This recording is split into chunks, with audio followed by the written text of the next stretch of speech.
And a desperate paramedic racing to the scene of an urgent life and death emergency was forced to beg police to clear Just Stop Oil protesters.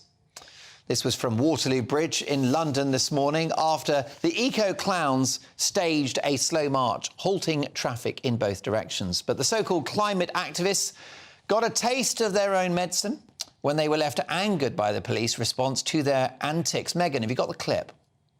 Let's have a look at it. Pain compliance being used! They're bending his wrist! Not when you're torturing me! Not when you're torturing me!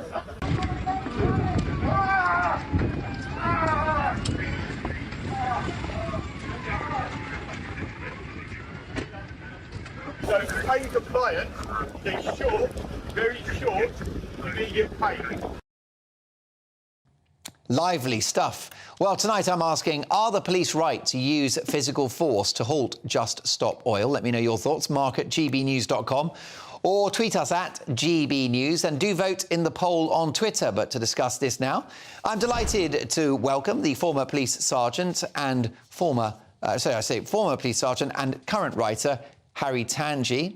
And we'll catch up shortly with Just Stop Oil's Emma Brown. First of all, Harry Tangye, thank you so much for joining us. What do you make of the more robust approach from the police in the last day or two? Well, hello, Mark. Yeah, they've basically been looking at the law that's been happening, stated cases, the way the courts are going. I believe they've made 219 arrests since the beginning of November. 150 charged now. So they're getting a feel of what is actually accepted by the courts. They can't be interested in what the whole thing is about. They've got to be impartial. And so you have to ask what the alternative is then. Do we just let non-compliant people go? Now, if you actually dragged someone away, you're more than likely going to cause an injury to them, muscular or even bone, especially when elderly people are being involved maybe, and cause injury. Pain compliance has been around for many, many years. And when I was on public order unit, that's what was taught. And we used it very rarely. It was basically to get someone to let go of something when we were able to do so, when it was legally necessary and all other options had failed. So the alternative to this is to just let them go. And I think we've got to remember that they are going to be putting anyone who is having pain compliance put on them, and they've got an audience, will be putting a show up. I think we can be pretty sure about that. Well, Harry Tangye, great to have your thoughts on that as a retired cop. Let's now welcome Just Stop Oil's Emma Brown. Emma, great to have you on the show as well. I've just received this email from Ian, Mark at gbnews.com. He said, considering the Just Stop Oil cretins were obstructing a paramedic trying to get an emergency with all of the blue lights flashing, I think the police were too gentle with the protester. Do you agree? Well, it's really unfortunate that ambulance was caught up in that disruption. We know that what we do is disruptive. The protesters were on the other side of the road from the ambulance. And at that point, all of the people had already been in police custody and had been dragged into the central reservation. So we were not blocking the road as such. It was more the police that were blocking the road. And I think we've seen, the police have a responsibility in terms of public order. They shouldn't be bending back people's hands, and that's completely illogical. And they should also be responding in a manner which is obviously as least disruptive to other vehicles as possible. So I wanted to point out that the person in that video, I know him. He's called Alistair Glass. He's a NASA scientist who worked prominently on the James Webb telescope. So I would ask, why is a person like that in a position like this? Maybe there's a reason for that. Well, he's a NASA scientist. He's obviously been chucked out of that organisation. I hope he tells us when the shuttle lands, because this is a guy that is obstructing a road in this country. You mentioned that it's unfortunate. I think that's a very strange word. We're talking about a medical emergency here. This is a paramedic that needs to treat someone. It's more than unfortunate. And none of this would have happened without Just Stop Oil. There comes a time when it's not like we have the perfect solutions. Like for ordinary people, there's a limited amount of things that you can do to make your voice heard. And walking down a road, I'm sorry, Harry, but that is one of the oldest means of protest that we have ever had in a democratic country.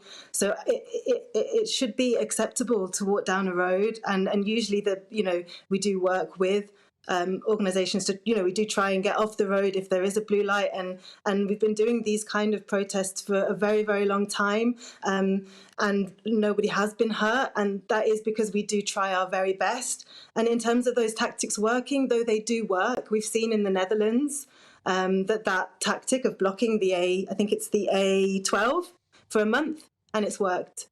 Okay, Harry, politicians. That's something that they need to deal with the issue, because you can't arrest your way out of an environmental protest. Okay, Emma. Harry Tangye, how far do you think the cops should go? They stick to the usual rules, and that is tried and tested. And thank you, Emma, for your advice on how they should be dealing with these disruptive people. But whatever you think about it, the police have had many, many years' experience and expertise on it, and have developed these skills to cause as few injuries as possible in the circumstances. And we have to deal with non-compliant people, and sometimes it looks slightly untidy. And the best bit about British policing, which you don't get in many other countries, it doesn't matter if he's a NASA scientist or the man next door. It doesn't matter who they are. If they're considered to be breaking the law and obstructing the highway or causing a criminal offence, then he's dealt with in the same way, as appropriately, justified, proportionately, all those things. And that's how it seems to have been done. All right. Lots of shouting and screaming. Okay. I'm not sure it's entirely necessary. Yeah, he was a NASA scientist. No. Now he's a space cadet. His hand. I don't know Emma. if you've seen the video. So his hand was bent back. Like, I can only bend back my hand this far. His hand was bent You should do back yoga. this far. That is pain compliance. And I think that it doesn't matter what job you do, nobody should be dealt with in that way. That person was being then be compliant. There is that the law has been changed about every 5 minutes with this new Home Secretary. Doesn't hurt. There is procedure. The procedure is that the police lift each person, one person per limb and one behind the head, and that is how you get somebody who's not compliant. I used it for 30 years. I'm sorry, I used it for 30 years, Emma. 30 years. I was frontline. For 30 years, literally, you were on the fatal investigation team and the armed response team. That is not about peaceful protesters. I was armed response, and you attend incidents that aren't firearms incidents. But did this look like an armed response incident? Do you think it's acceptable for the police to harm and to cause pain to citizens that are peaceful? He wasn't harmed. Okay, let Harry briefly. Harry, if you could answer. I think, and that's it. I think the public should be. They should feel happy that. We are the public. They're doing it the most appropriate and justified properly. And just because the rest is putting back, I'm doing it now, and it's not really hurting, but it does get compliance. But if I shout and scream, it can look a lot worse. It can look a lot worse. Okay. The arm was bent back to here. All right, listen. Painful. You can't put your hand that far back, can you, Harry? There you go. It's been public. Well, okay, folks. With the injuries, time's up. Hospital, we are librarians. We are NASA scientists. We are street cleaners. We are space cadets. We are the public. Okay, Harry. folks. Emma, listen. Emma, you've had your say. Yes or no, Emma? Is it acceptable if people die as a result of Just Stop Oil's actions? I can't. That is just. Yes or no? You're not. Is it acceptable that millions of people are going to die from these oil licenses? Is it acceptable that business as usual is killing millions of people? All right, folks. We are walking down a road. Emma, listen, always good to have you on the show. Thank you for your thoughts. Emma Brown from Just Stop Oil. Good on you for joining us. And also my thanks to Harry Tangye, former top police sergeant and now very successful writer. And I had no idea I was so bendy. Wait till Mrs. Dolan finds out. Now, who do you agree with? Other